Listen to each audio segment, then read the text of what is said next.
Hello and welcome to tutorial number 4 on Nintendo 64 game programming. In this video I will preview a full sort of game which I've created and scaled down for the channel. So let's get into it. It's a breakout game. So the topics I'll cover will be going over the game states, then I will go over the levels, how I created them, and then we'll go into the level manager, which handles the Shy Guy bricks and collisions with the backgrounds. Then I'll quickly show you the code for the camera and how I got that view. Then I'll talk about the collisions used in the game. Then I'll go over the ball manager. Then we'll go through the player manager code. I'll preview the 3D models which I used and then say why I did what I did. And then I'll go over some challenges I faced creating the game as it is at the moment. So first off, let's have a look what I'm talking about here.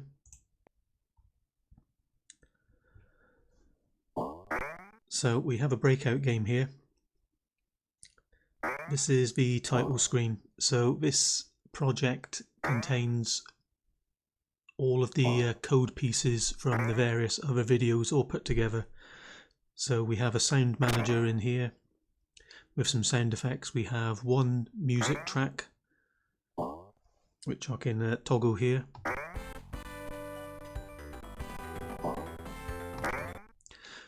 The music sounds a bit delayed in the emulator, but it's fine on the NTSC N64 which I have. There are 3 levels which I give away with the demo code just to give you an idea. And then obviously the all of the assets which I used I'll be giving away as well with the source project. So feel free to have a mess around and come up with some of your own levels. So if I start the game here, we have a kind of third-person camera behind the bat here, which you can control with either the D-pad or the thumbstick. You can use the C up and down arrows to zoom in or zoom out to change some of your view.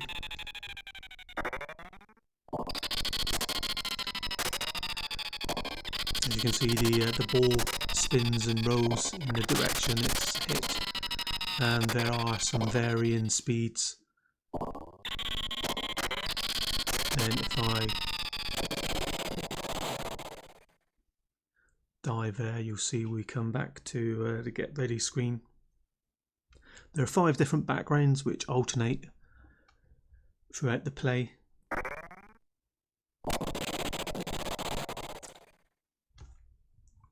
And then we have the score shown on the top left, how many bricks we need to get at the top right, our level number and our lives here. And then another thing to note as well is there is some transparency going on with the texture here.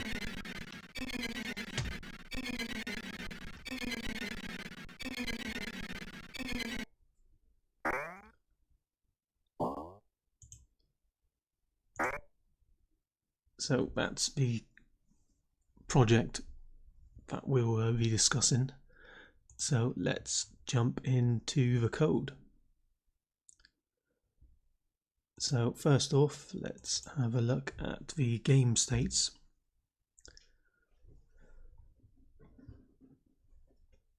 So the various states we have in the game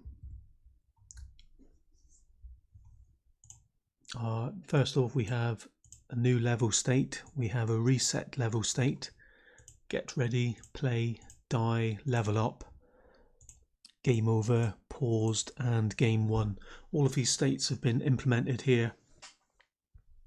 All of my projects I kind of try and keep a similar sort of layout. I've found that this sort of simple state machine works fine for the games which I've created. Of course, it's easy enough to add in another state should you wish. You just add in a new enumeration, and then in the actual game code itself we have the main game loop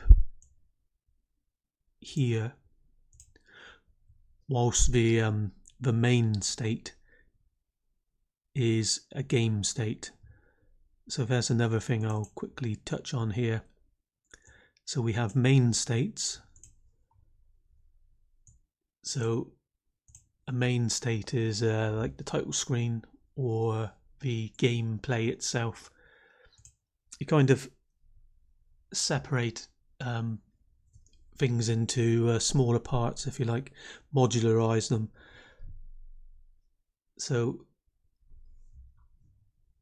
we have the everything to do with the title screens and whatever else you might want to add. If it's not in the game itself, put it in a different main state.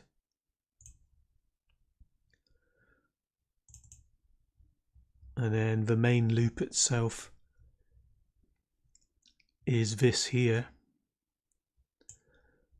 And then this should look no different to all of the other projects I've done on the N64. The only difference now is we've added the main game states in. So we have a game initialize main state and a game run main state. And then, as per the other videos, we set flags to indicate when the display should be updated.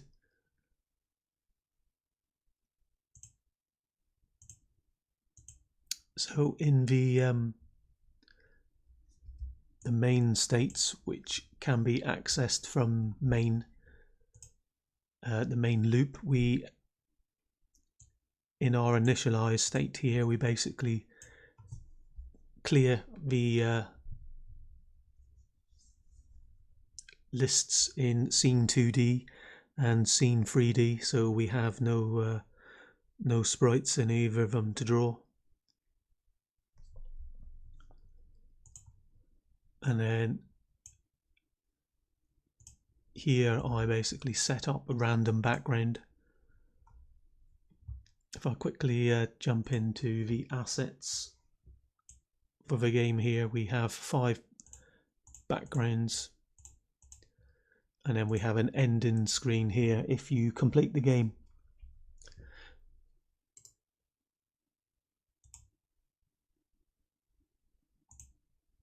So this is all of this is to basically encapsulate how a faux game would actually look. So you can kind of use the same code here as kind of like a blueprint or a template for your own projects going forward. So in the game run loop, we have game states,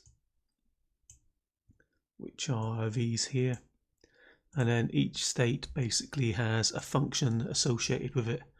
Of course, if it was a larger, more complex game, you would have probably one module and a header per state here. So if you had like a really large game with large levels, you would probably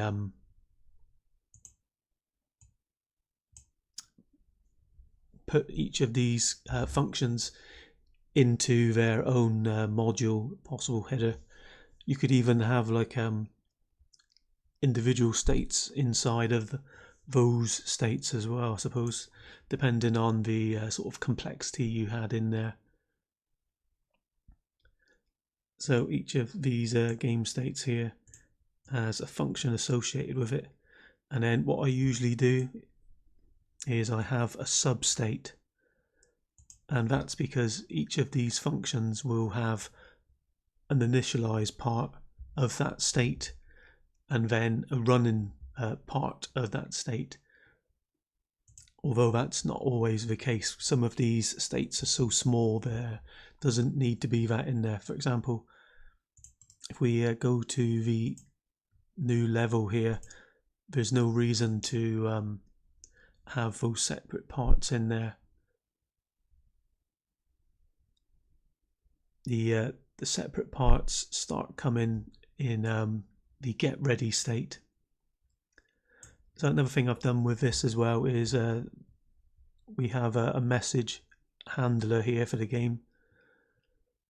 Rather than print out some text, instead what I did was I designed some custom labels in Inkscape. So for example here, if we open this one,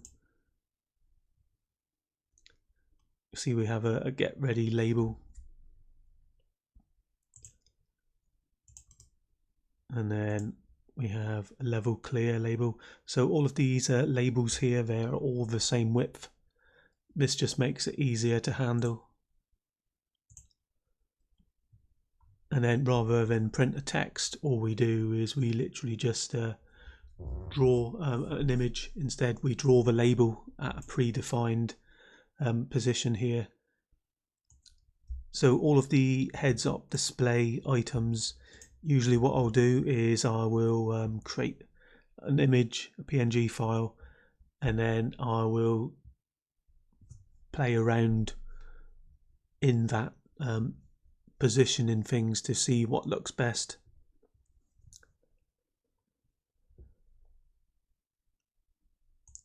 So all of the sort of key positions here, I try and plug in the header file for game. So if they're not right, or I decide they don't look right when I'm testing the game, then I can easily change these numbers here rather than having to keep going through and finding the individual number in the actual game code itself.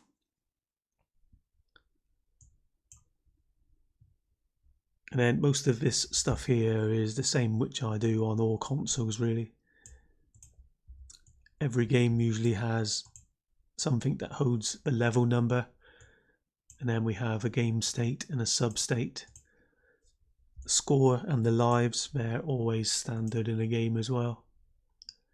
And then these are just a few sort of helper functions, or variables rather. We have two timers which are used in the game. We have a message timer and a miscellaneous timer. Message timer is just for blinking the messages when they should be displayed, and the miscellaneous timer is just a timer for the various states. So rather than the states staying active, there is this miscellaneous timer will auto transition from one state to the other if you do not do it. So you'll see in the initialize part here, we transition the substate to the run substate, and then we have an end state variable in here as well. This is so that we can either end the state via the player pressing a key, or via the tick timer counting down. And then the one key thing with all of the games here is these two variables here. We have one which records whether the display is ready for draw into, and another whether the game should be updated now or not. These just use the scene2D booleans which indicate those two events. This means that we only draw things when the display is locked in place.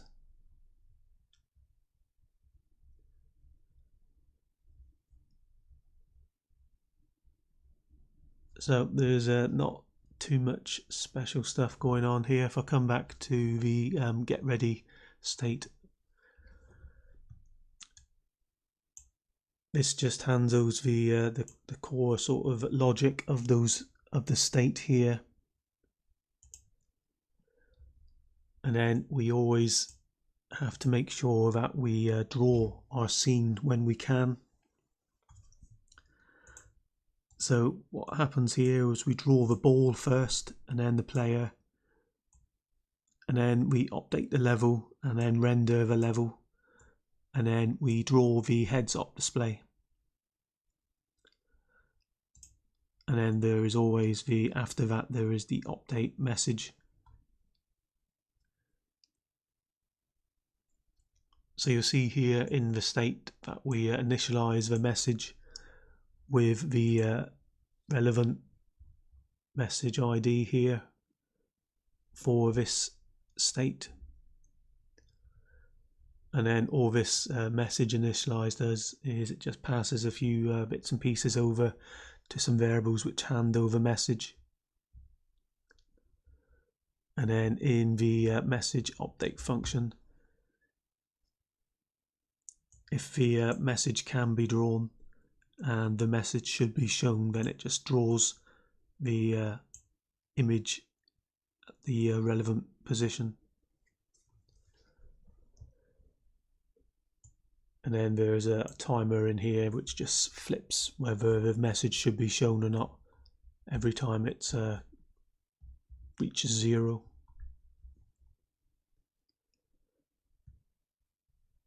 So the update heads-up display function here, we're just displaying the core bits of information for the player in here.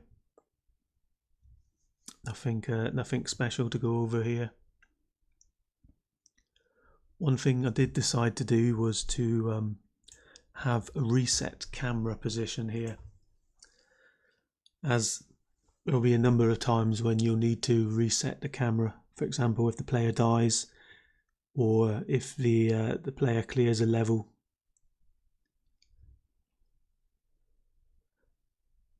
To get the third person view, all I did was position the camera behind the bat, and then during gameplay there are we basically check to see whether the player has pressed the C key up or C key down, and then I just change the Y position and the Z position, so the camera raises up above the bat and also goes away from it, or it will the height will reduce and the camera will get closer to the bat. When you're sort of doing things like this, it's going to be trial and error. You'll kind of need to just tinker around until you get the camera where you kind of want it. So this was a fairly simple way to sort of do this. One thing to note with everything in here is I kind of flip the Z position for everything in game. So initially everything has like a positive Z axis, as that's always good to work with. But then when I come to draw the models, I then reverse the Z axis so they are displayed correctly. I'll get to that in a bit. So the other states, there's nothing too special in them. Go through and check it out. The core bit to look at here. Go through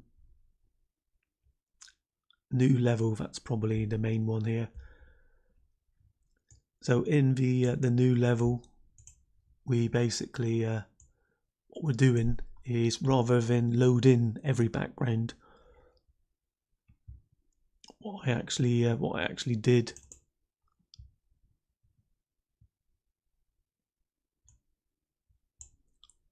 is we have a designated backdrop,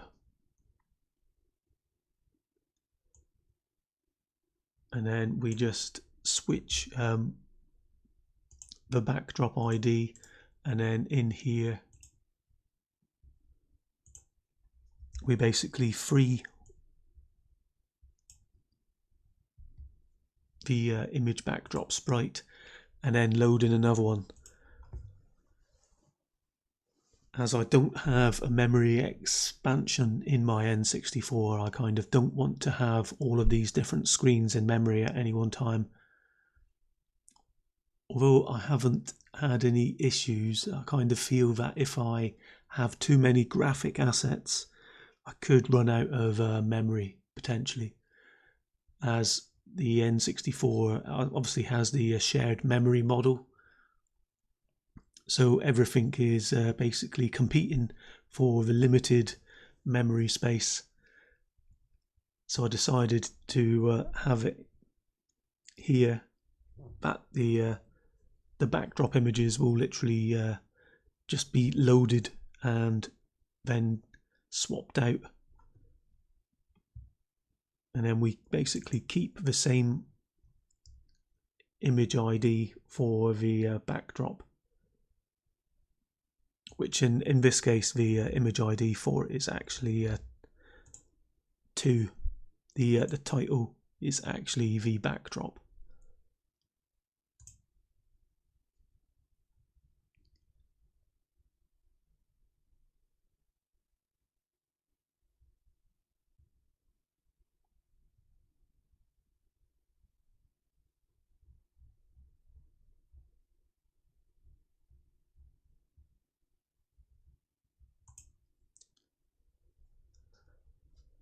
So you see here we basically whenever we level up, we increase the this variable here which holds the background ID. As there's 5 backgrounds, we just loop over them if we get to the upper limit, and then we clear the any images which might be in the draw list in Scene 2D with the clear blit list. We then reset the camera, and then we call the LevelManager to initialize the new level, and then we call player initialize, and then ball manager initialize. We set the substate to the substate initialize variable here, value, and then set the game state to get ready.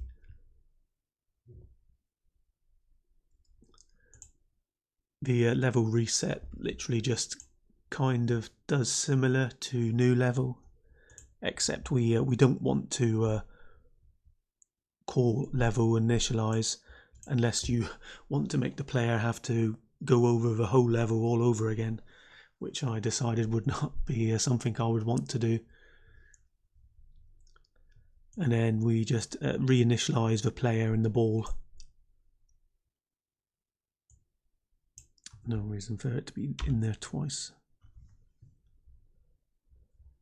So the gameplay itself,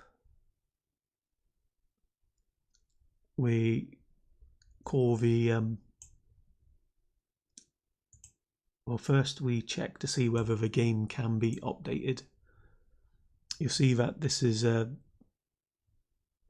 play bit here is split into 2 sections. We have an update part, and then we have a draw-in part here if things can be drawn. So they're kind of they're split, if you like. And then in the update part here, we update the player's bat first, then the ball,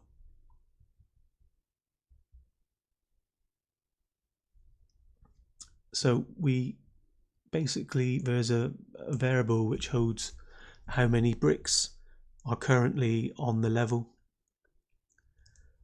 So a quick and easy way to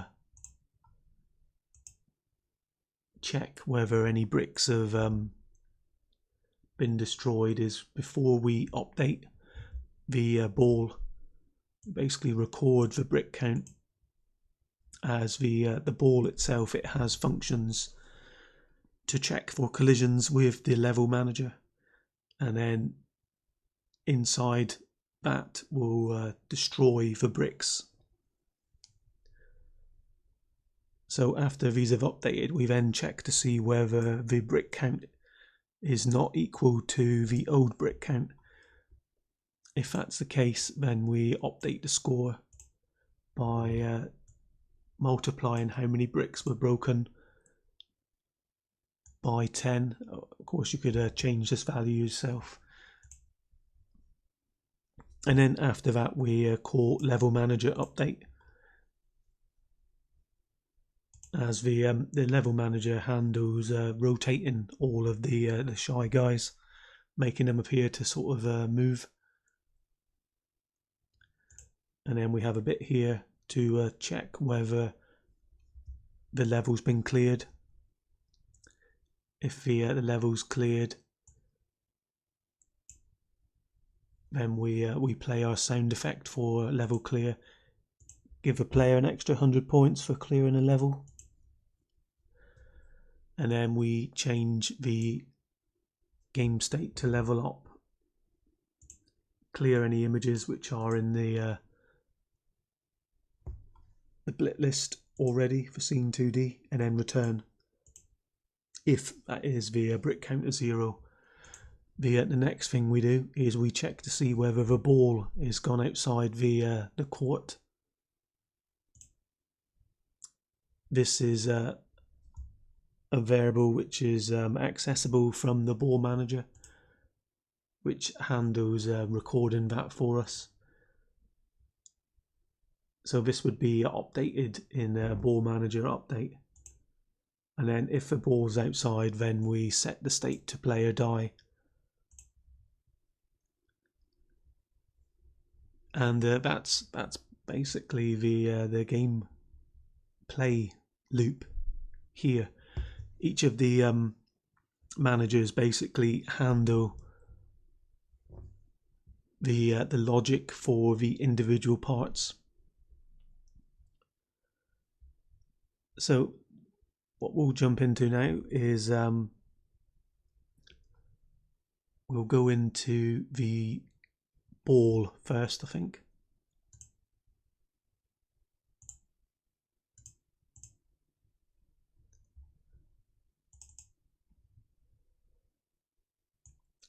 So lots of the stuff here was trial and error, really.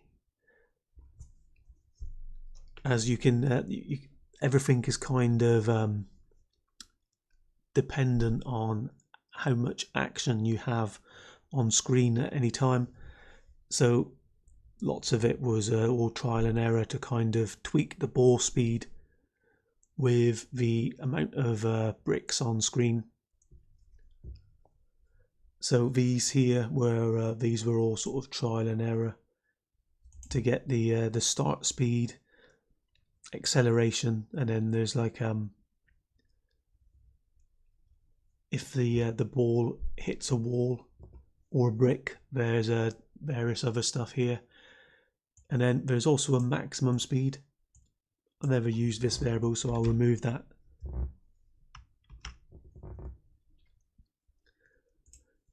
So I found this to be kind of a relatively decent speed because of the way that the N64 kind of handles everything which I'm throwing at it. The level each level kind of tends to get more difficult the less bricks there are, as the whole game obviously speeds up.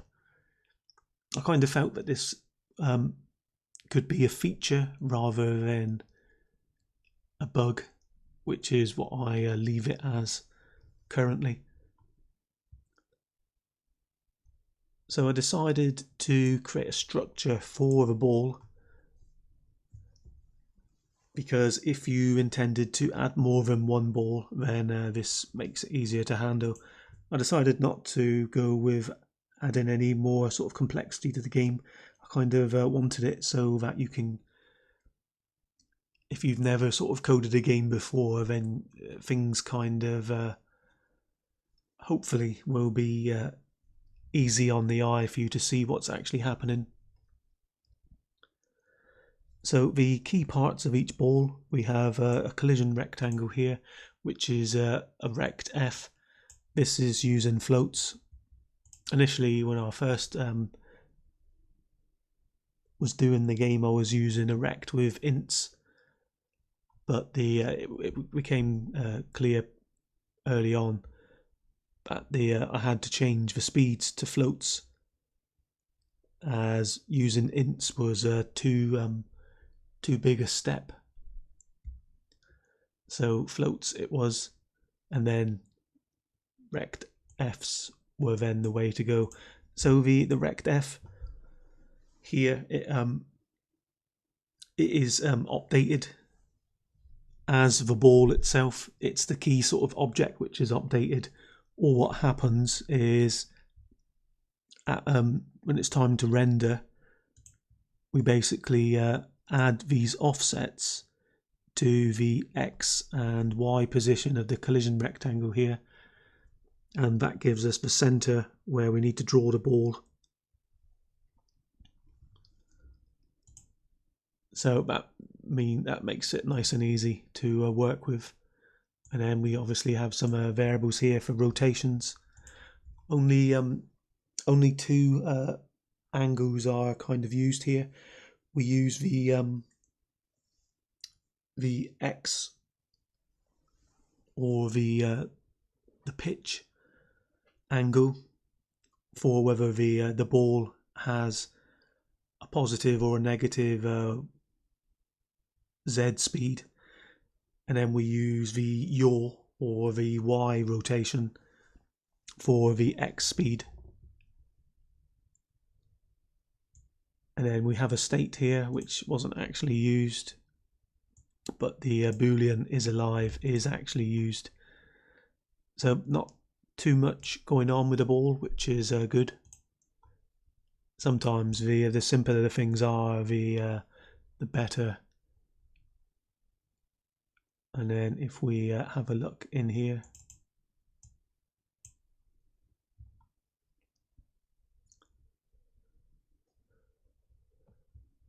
so we have the move time. I don't think I actually used the move timer, to be honest.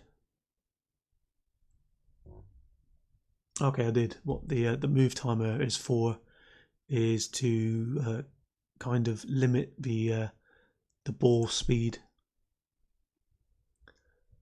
I kind of allow the ball speed to kind of get above the maximum here. And then after 2 updates, I'll then reduce that down. Probably play around with reducing this, to be honest, or increasing it, see what difference that makes. I haven't done that yet. So in the ball initialize thing here, there's a pointer here of type ball, which points to the active ball. Initially, when I was coding the game, I had an array of balls, and this made more sense. However, when I removed it, it was easier just to leave this in, which is why it's there. And then you'll see here, I'll probably need to open up the LevelManager header file here as well. So in the LevelManager, all of the game objects, sizes, and initial start positions are kind of defined in the header file here. Again, some of this was a sort of trial and error. So you'll see we have the ball size here, which is what the ball radius variable is actually doing, is because the ball itself, its origin is at the center the ball radius is basically the offset we need to add to the collision rectangle's X and Y position to position the ball center in the collision rectangle. This was done once here. Sorry, here.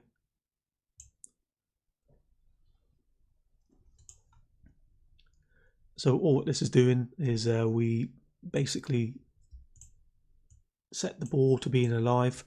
We set the offset to be the sort of center. I could have just done new all there actually. That probably makes more sense there. And then we set the model's mesh, its texture ID. I only used one in this game here. And then we set the rotations to 0 at the start. And then we set the Z speed to always be the start speed here, which is to go off in a positive direction. So you see here the start speed is half of the maximum speed.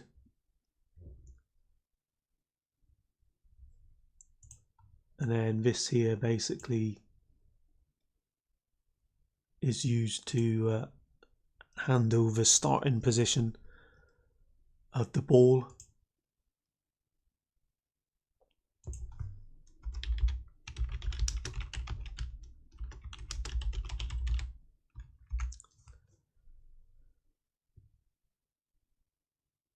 Although it's not actually used.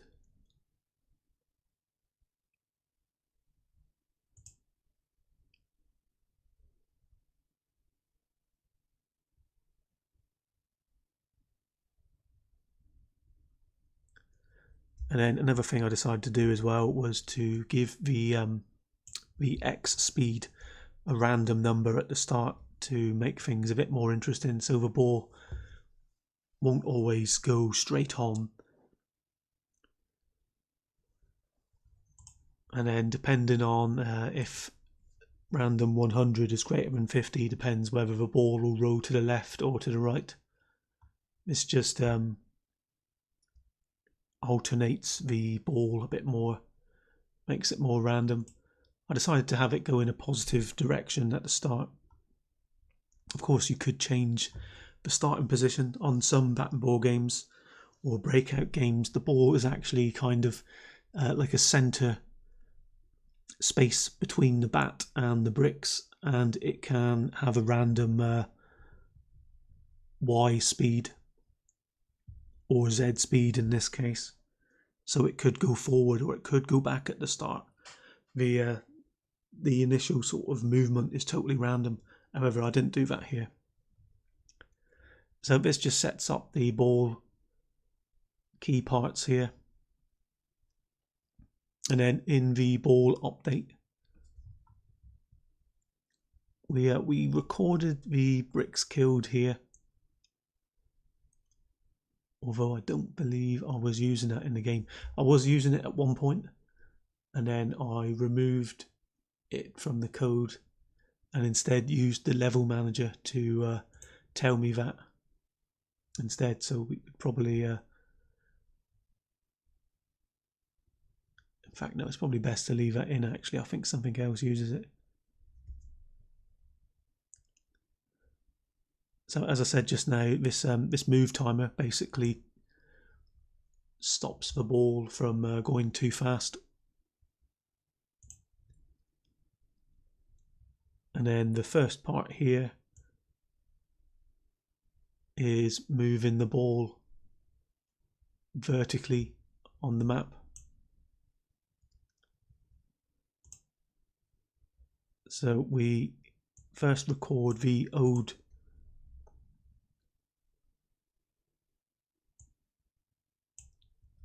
So this could be a bit confusing here. So as the collision rectangle obviously only has an X and a Y. The Y coordinate is actually the Z coordinate in game. as the ball only moves on 2 axes. I didn't think there was any need to include like a collision cube, if you like. So we basically first get the old Z position. We then add the ball's speed to that.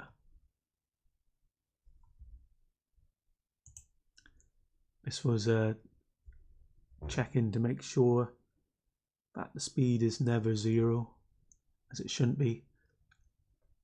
And then what we do here is we check to see whether the ball has reached one of the vertical boundaries. If it's less than 0, then it's gone past the bat. Otherwise, it's hit the back wall. So then what we do is we increase or decrease the speed of the ball vertically, and then we flip it in the opposite direction. And then one thing we do here is I check to see whether the X speed is 0 at this point. If it is, then we use random numbers to basically change it to either positive or negative speed.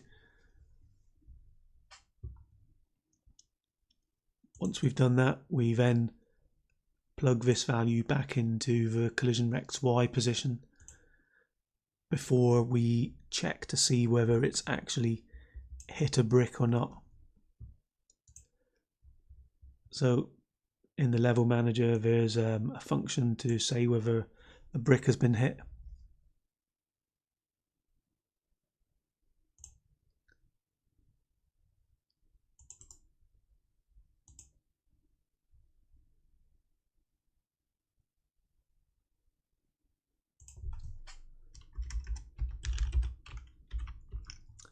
That should be a boolean there.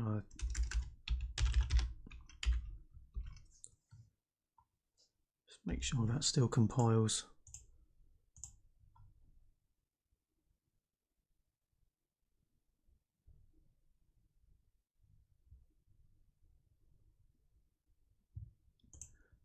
So basically this will return true or false whether you hit a brick or not.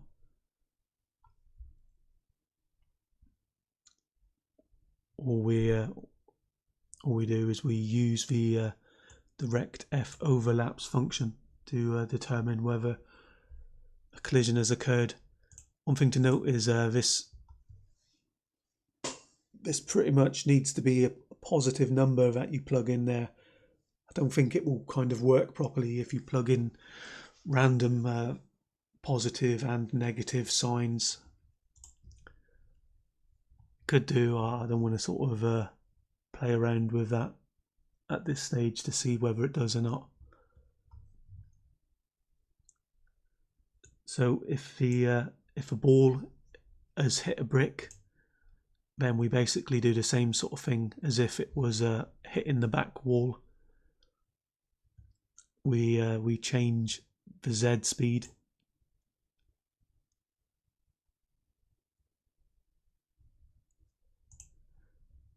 And then you'll see here that the X speed is also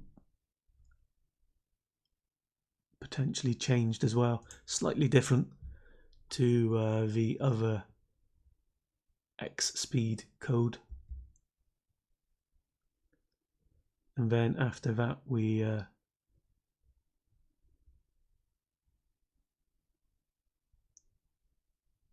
then move on to move in the X coordinate. So we then copy the X coordinate into the ball variable, record the old position using that, and then we add the X speed to that, and then we check to see whether the ball has gone outside of the court horizontally. So if the ball is less than its radius, then it means it's hit the left wall. So one of the things I did with collision with the borders is there is never any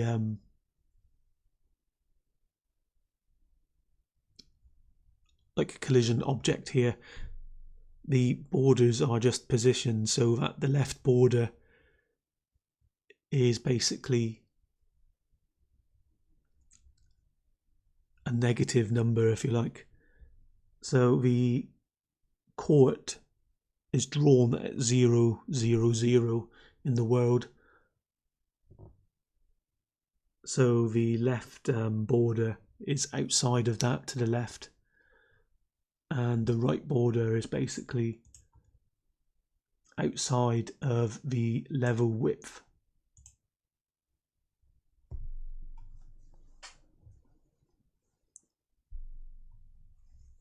It might make sense when I sort of show the levels in a moment in a PNG file to kind of explain things. Usually what I try and do is I try and orientate the world normally so that it's always sort of positioned at 0, 0, 0, and then I try and keep everything using positive values. Of course, as it's OpenGL, you kind of need everything needs to be using the negative Z value to draw the distance properly, but you can always flip that whatever value you have for the object when you draw it, which is what I usually do. So this just handles whether the ball goes out of the court left or right and just bounces it. What I probably should have done here is added in some extra speed so the ball increases when it hits the walls. And then after we've updated that,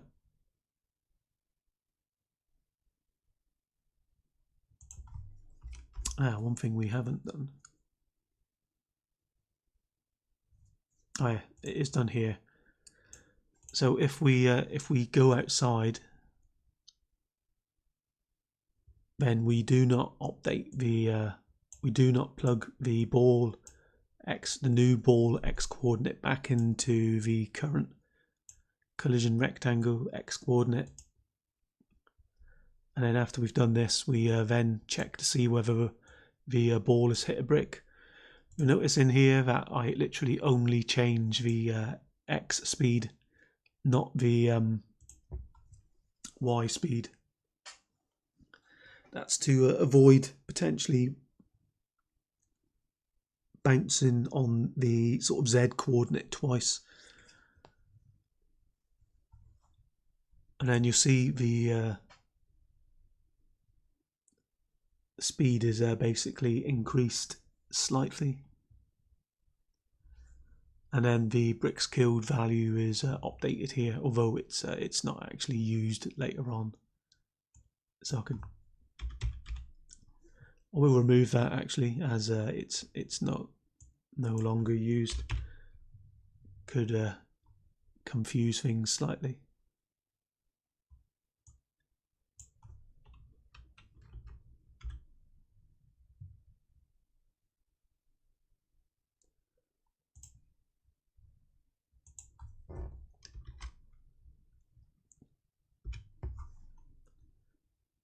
In fact, did I remove that?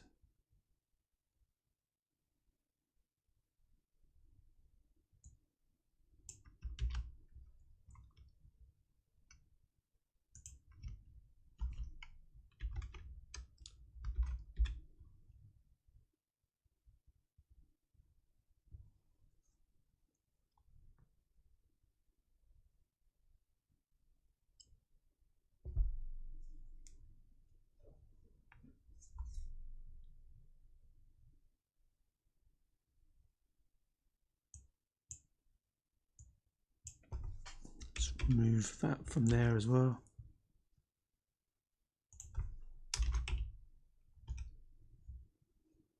And then let's make sure I've not broken the game.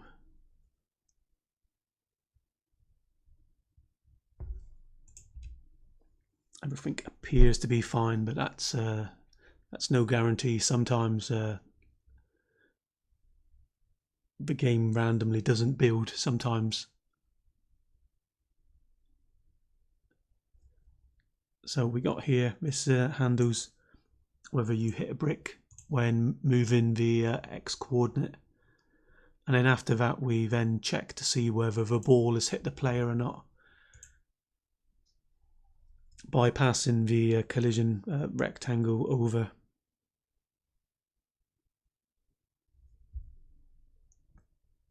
And then if it does, then we basically use the player speed to affect the ball speed on the X coordinate you see here. And then we also add the whatever speed the bat is doing to the acceleration speed here of the ball.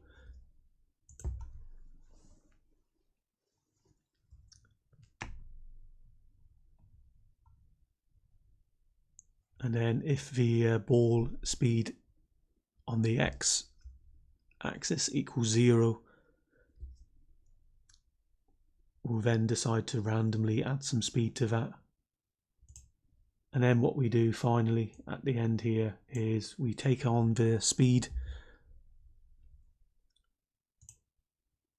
and then we find that multiplying it by 8 gives a decent roll speed. This was kind of trial and error here. Like I said, we changed the angle for the Y and the X axis. And then this just draws the ball if it's alive. So you'll see here we use 2 temporary variables to hold the center X and Z position.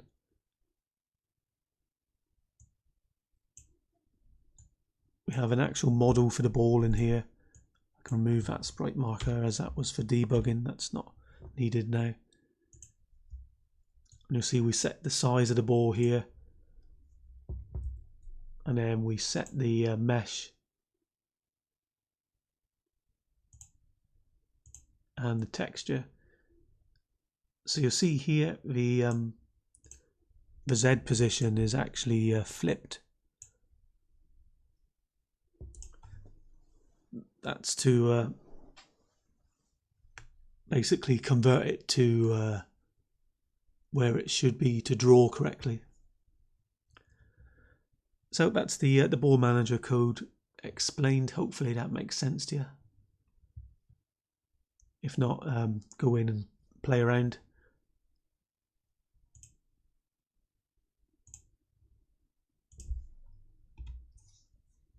Just before I do anything else, let's just make sure this still actually works. It's always dodgy.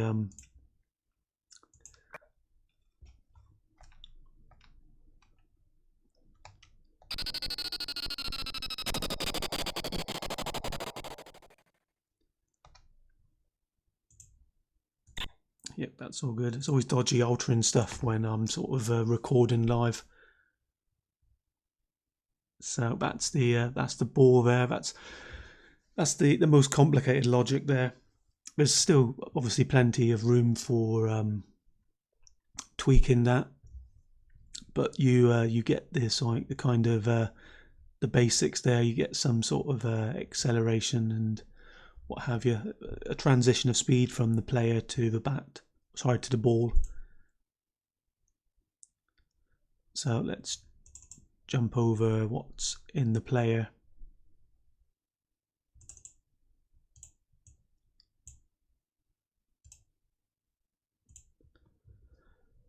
So a few more things in with the player here. So the explosion for the player is also handled in the player code itself. And then you'll see there's a few states here. We have a dead state, a dying and a normal state. and then we have initialize, update, render and die, and you'll see the collision rect is exposed here along with its state.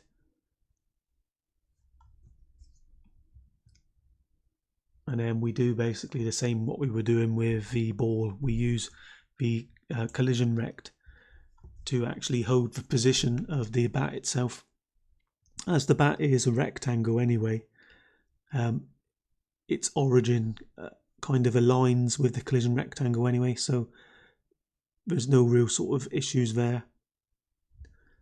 Just like the ball, the size of the bat is defined in here. So you could, for example, change this live in here.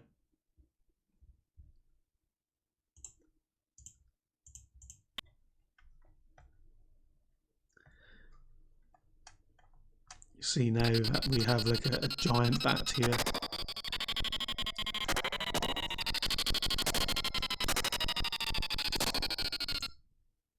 Probably never going to die if that was the case. Fine for a power up though.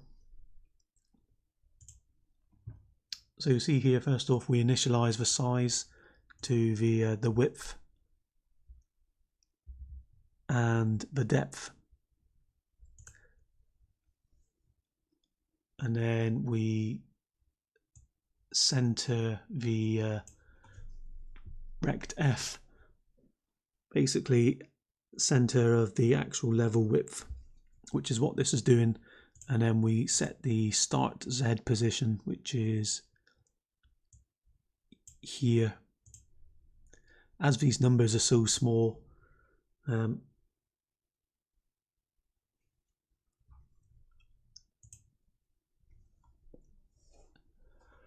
there's not a lot of room for moving things around on the play field. I kind of changed a few sort of sizes. The limitations we kind of have,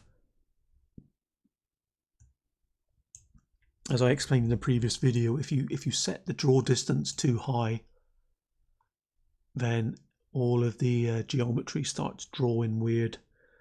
So I kind of had to try and keep all of the level within that 88 distance. Otherwise, if you go over that, then things start to disappear from view. Last thing I wanted is triangles popping in and out. Again, some stuff will be trial and error when you do that. So there's nothing magic in here. One thing I did over in the ball was I decided to actually have a model structure already in here, rather than have it at the render part here.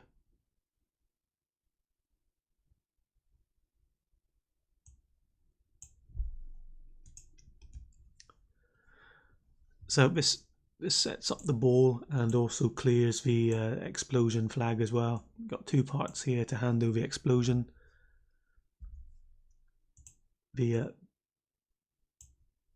offset X isn't really used. Oh, in fact, yes it is.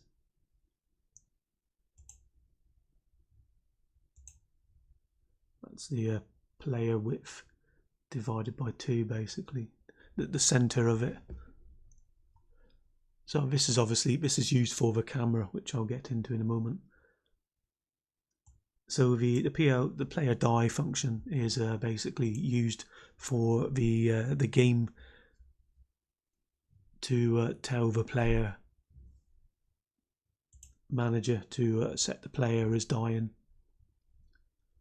And you see there's a function here for that state, where we basically change the Y position slightly of the bat so that it falls through the floor, and then we basically make sure that this happens while the Y position of the bat is greater than negative bat depth times 3. This just basically is a value to make sure that the bat goes off of the play field. If that has occurred, then we set the player state to dead, and then this just updates the size of the explosion.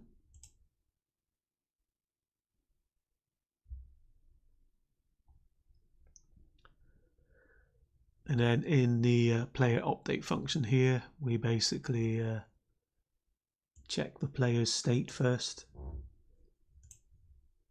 If he's less than normal, so you see I put the dead and the dying states below the normal state, so we can use a less than operator here. And then we check to see whether the state is dying. If they're dying, then we call the dying function, otherwise we just return. So if a player is dead, it goes in here, and then there's no movement recorded. This just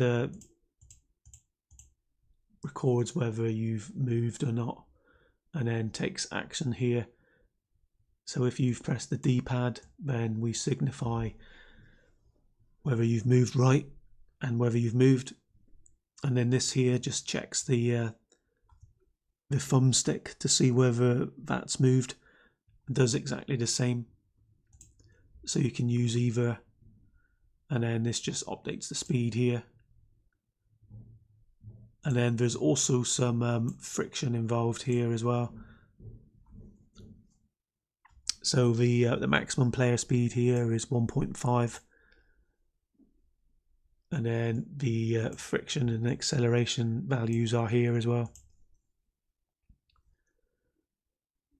So you kind of, to be able to have like a speed transfer across from the bat to the ball, it's kind of imperative that you have some acceleration of the bat speed. And then you also have some friction if the speed is greater than or less than 0. These are kind of like trial and error as well, depending on what sort of feel for the bat you want to achieve. And then at the very end of the movement update in here, so you'll see this bit here basically stops the bat from going out of the play area here. Bat right is literally the width of the level minus the width of the bat. So if you were to grow the bat, then regardless of the size you set it, they would still be kind of clipped to the play area. This is where the player offset value is used here. We basically set the camera center of the bat and then point the look at of the camera the same location, and then update it there. In the render function here, the explode is basically a sprite. This was because initially it was actually going to be like a flat sprite, but in the end I ended up going with a dome instead, as I felt that looked better. And then this, just like I did with the ball, you see here the Z position of the bat is flipped, so it's a negative value. And then if the player's state is greater than dead, we draw the player model.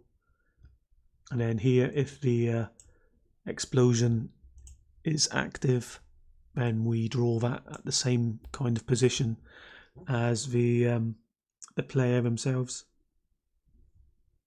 And that's the core bits for the player there. So let's speak about the level manager now. So the game went through a number of different changes where I was playing around with having bricks other than the Shy Guys. In the end, I decided on just using the Shy Guys as the only bricks. Again, the numbers for them here. So you'll see we have a maximum of 48 bricks. No, sorry, 32 bricks here. Again, these numbers were chosen for performance reasons, and I'll show you the additional changes I did to the models in a moment as well, when we go in and have a look at those shortly. And then you'll see here we have tile sizes, and then the width of the playfield in tiles here. Again, lots of this was trial and error. And then what also happened as well was the sizes of the bricks were altered as well. And the bricks have random heights. Just to make it a bit more interesting, the Shy Guys have random heights. So we have a brick structure to hold them. And then this is for the level maps, which I'll also go over shortly. So in the initialize function here, we pass in the level number, and then we basically multiply that by the amount of bytes each level takes up, which is in the data size value here.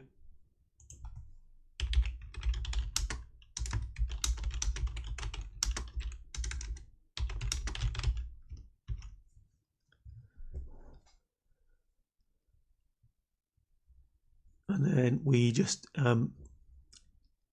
iterate over our level data, and then if the tile ID is equal to our brick, then we add it to our list of bricks. So up here we have a list of bricks,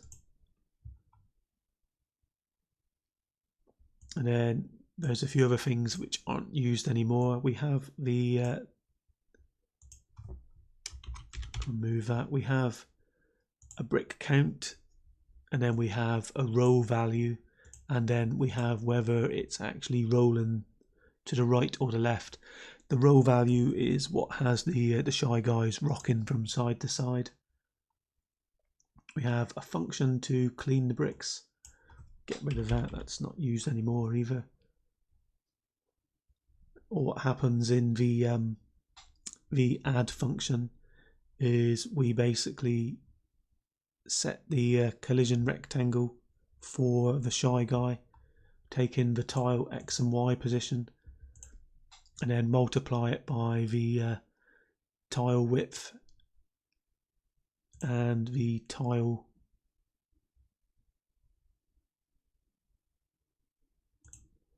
depth here.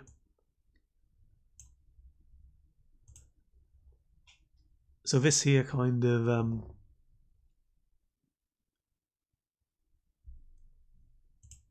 we kind of define a starting position for the bricks as we are drawing them in reverse order. I'll explain why shortly. So if I jump to where the levels are defined,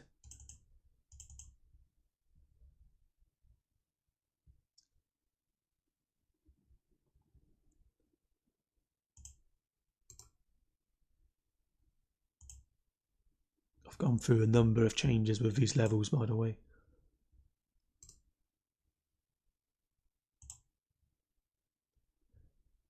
Nope, it's not that one.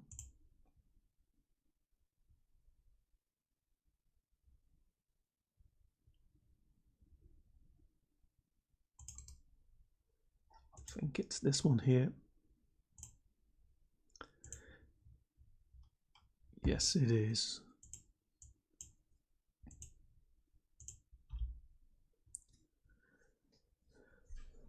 So you see here,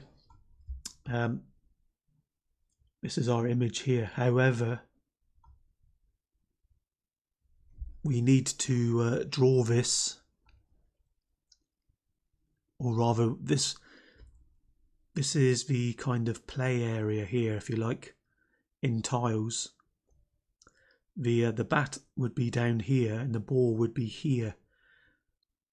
So we kind of need to start at the very end here. So this would be 0 down here, and this would be the height of the level here. Obviously in 2D you usually start at the top left and go down. However, because we are doing this is our level and it's in 3D, these here are actually at the very end of the play field. So we kind of need to record the start position. So it's basically the level height minus 1 tile. And then we kind of draw going down in tiles, which is why we have the start position and then we minus the tile y coordinate times the brick depth.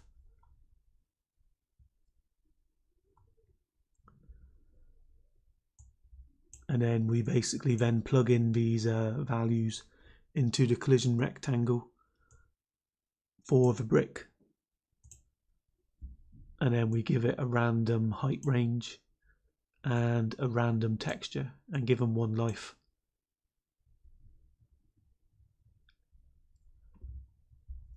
So that's the initialize bit there. In the update function here, this just handles the row value for them all.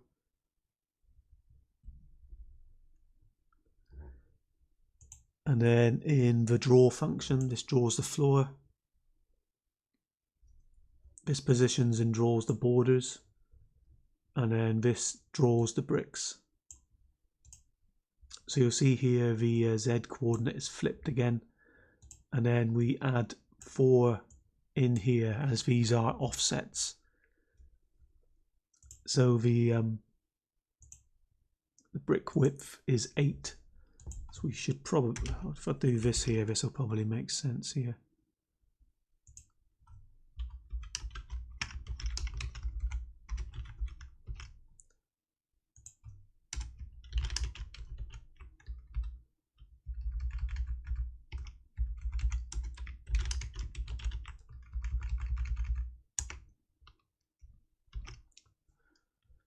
So that draws the bricks via these draw methods here, and then this handles the collision with the bricks. And then if the brick lives greater than 0, then obviously it's alive. And then we play a random sound effect, change the brick count, and then return true that, or return the hit result, sorry. So you'll notice that I kind of allow the ball to be able to kind of hit and kill a number of bricks at the same time. So that's basically all of the source code that I want to go over here. Let's just rebuild this, make sure I've not introduced any more bugs, which I have. Let's have a look. What have I done?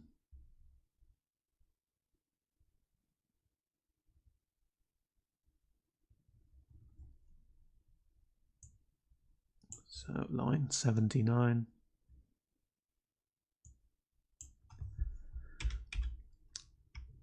Yep, that's not used anymore, so let's rebuild.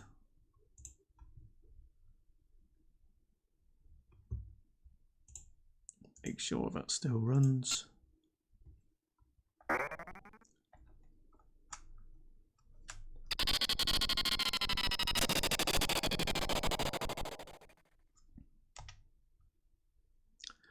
Yep, all looks good.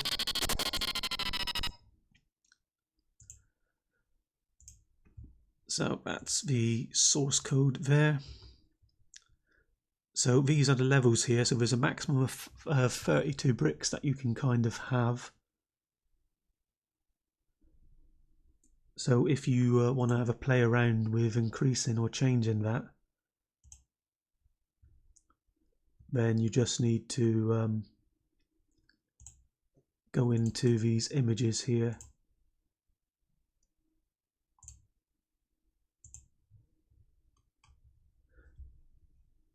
And basically start plotting red pixels here. Each red pixel represents one of the bricks. Don't worry about these other colours. These are not in this version. So let's double check some of these here.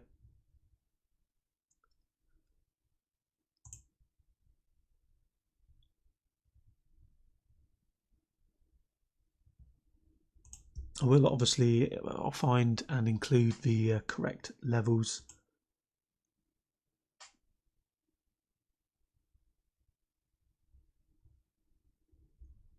for you, but basically it's just a case of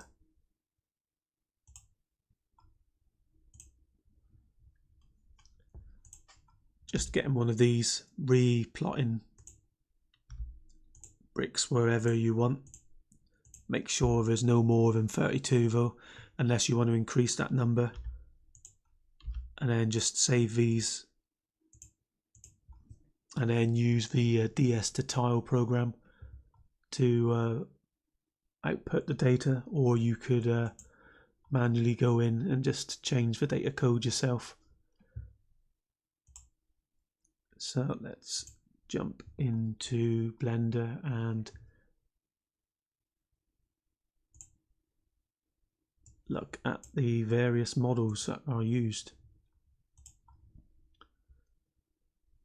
So I'll hide some stuff here first.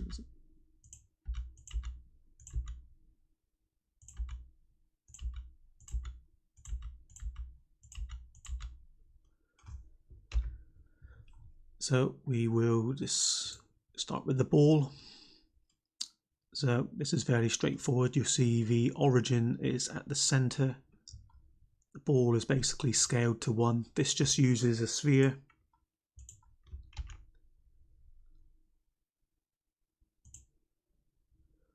And then I believe I scaled this down to about 6 and 5.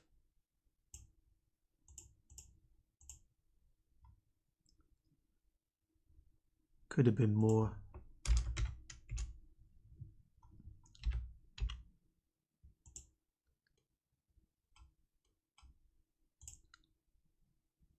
So if I hide that one, so this uses 48 triangles. Hide that, open up what I did just now. Yeah, I think it's about right. Although I might have changed it the other way around, I think. As in the stacks are the other way around, I believe. So I believe that was 5 there and 6 there.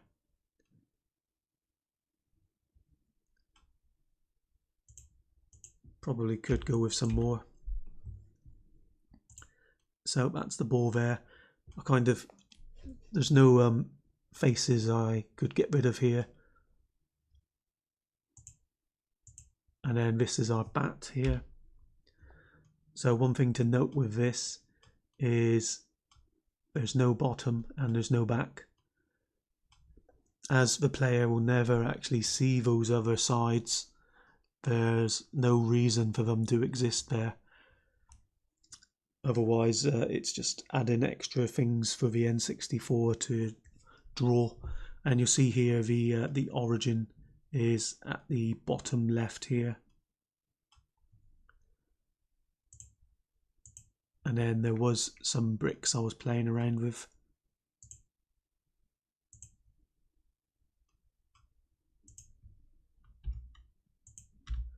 You see this one here has the sides and the back hidden. Again, all you would see in the game is potentially the front and the top.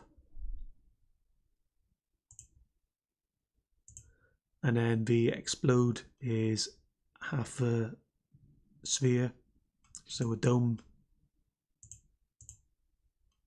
There's the floor, which has been scaled a number of times. And then the main character, the shy guy here. You see I've removed a lot of stuff here. Again, you don't see all of the hidden areas. The origin is at the center, which allows the center bottom, which allows for pivoting left and right on the x-axis. This one was obviously not used. And then we have the wall back for the borders here. Again, no sides or bottom, because you only see it from this view here, so there's no point adding additional geometry.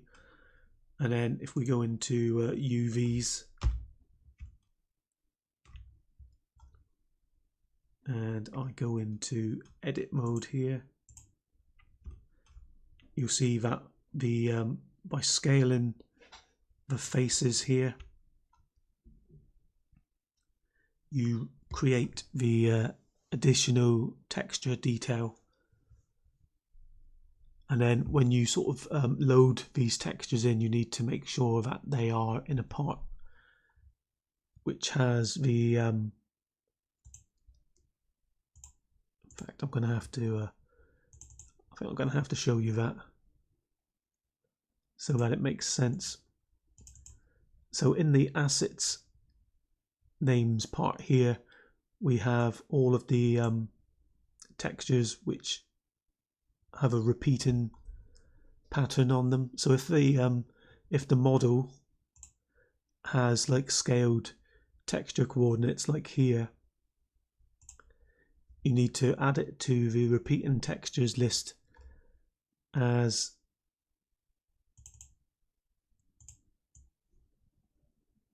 in the main load textures part here. You'll see there is a bit for loading in the repeating textures, and that's because you need to tell LibDragon to enable UV repeating for those textures beforehand, and then to also go over what I was saying about the levels. You'll see here all of the levels, just zeros and ones. So you could redesign your level in here and then change the ones and zeros here.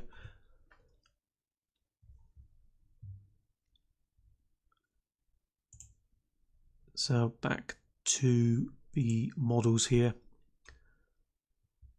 So you'll see that the top and the bottom here kind of aligns with each other. What you can do here with these selected is if you snap to pixels and select corner and then move on the X coordinate here, you can change where the texture starts.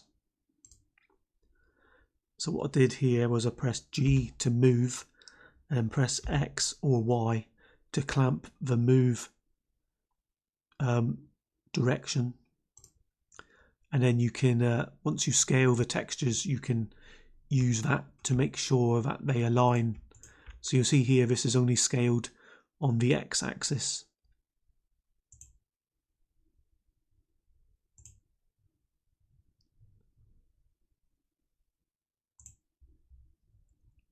Where are we? There we go. This is only scaled on the X-axis here.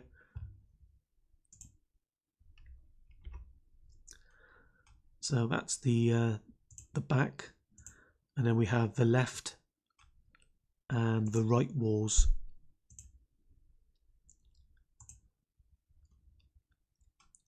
Again, lots of the faces are removed, as there's no point to having them all. And that's it for the models. So some of the issues or the issues that I kind of had was sometimes the game wouldn't build. Lots of the times, Live Dragon sometimes take issues converting one data type to another.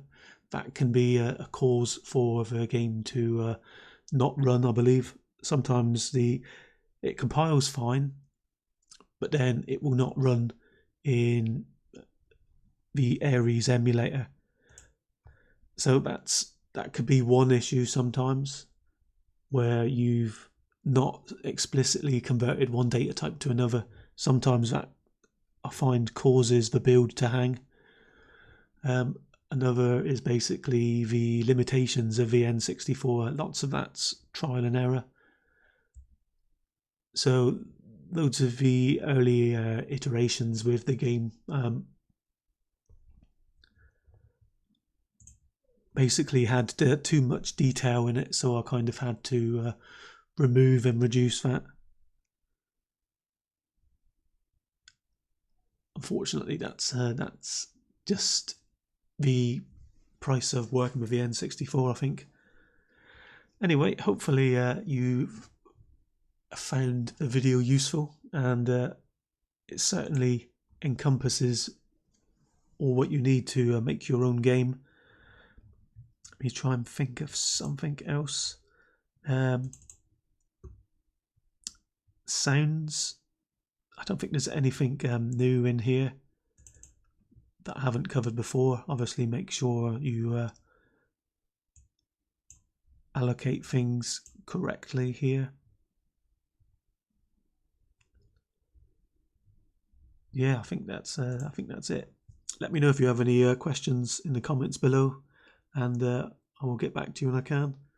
The next video will be on animating with parts of models. So I shall catch you in the next video. Let me know if you have any questions, and I will get back to you when I can. Thanks for watching.